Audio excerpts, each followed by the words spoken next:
بسم اللہ الرحمن الرحیم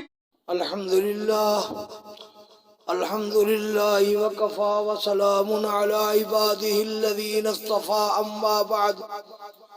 اللہم صل علی محمد عبدک ورسولک وصل علی المؤمنین والمؤمنات والمسلمین والمسلمات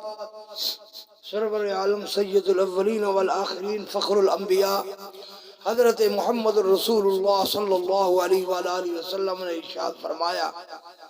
جمعے والے دن جو آدمی سورۃ کہف پڑھے گا آئندہ جمعے تک اللہ تعالیٰ اس کو تمام فتنوں سے محفوظ رکھے گا، اگرچہ وہ دجال کا فتنہ ہی کیوں نہ ہو۔ حالانکہ دجال کا فتنہ ایسا خطرناک ہے جس سے ہر نبی اپنی امت کو ڈراتا گیا، اور حضرت محمد رسول اللہ صلی اللہ علیہ وسلم نے سب سے زیادہ ڈرایا، کیونکہ آپ کی امت کے ساتھ دجال کا واسطہ پڑنے والا تھا۔ اس وجہ سے آپ علیہ السلام نے اس کے مقابلے کا حل، اس کے فتنہ سے بچنے کا حل ارشاد فرما دیا کہ سورۃ کہف جو جمعے والے دن پڑھے گا اس کو دجال کے فتنے سے بھی اللہ محفوظ رکھے گا آنے والے جمعے تک۔ بعض روایتوں میں یہ بھی ہے کہ 10 آیتیں جو ہے کوئی آدمی پڑھ لے سورۃ کہف کی پہلی 10 آیتیں تو وہ بھی فتنہ سے محفوظ رہے گا، اور ایک روایت میں جس کو 3 آیتیں اگر سورۃ کہف کی یاد ہوئی پہلی وہ بھی فتنہ سے محفوظ رہے گا۔ اس لیے کم از کم 3 آیتیں تو یاد کر لینی چاہیے،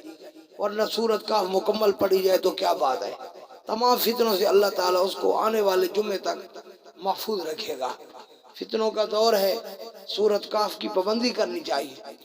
دوسرا یہ ارشاد فرمایا، قیامت والے دن سب سے قریب میرے وہ لوگ ہوں گے جو جمعے والے دن کثرت سے میرے اوپر درود پڑھتے ہیں، اور کثرت کا مطلب شاہ عبدالعزیز محدث دہلوی رحم اللہ فرماتے ہیں کم از کم 300 ہے، 300 کم از کم درود شریف پڑھ لیا جائے، زیادہ پڑھا جائے تو بہت بڑی خوشی کی بات ہے، بہت بڑی نیک بات ہے کہ زیادہ درود شریف پڑھے۔ اس لیے جمعے والے دن درود شریف کی کثرت کرنی چاہیے۔ درود شریف کون سا پڑھے؟ جتنے بھی درود منقول ہیں کوئی پڑھ لے، بس یہ عقیدہ ہو کہ اس درود شریف کو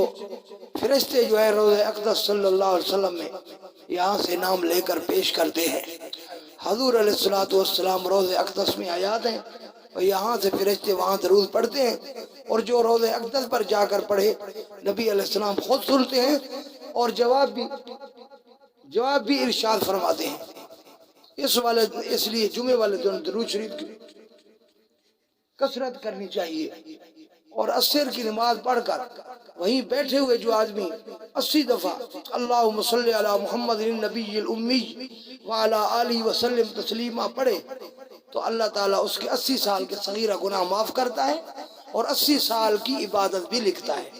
اللہ جل شانہ ہمیں عمل کرنے کی توفیق عطا فرمائے۔ وآخر دعوانا الحمدللہ رب العالمین۔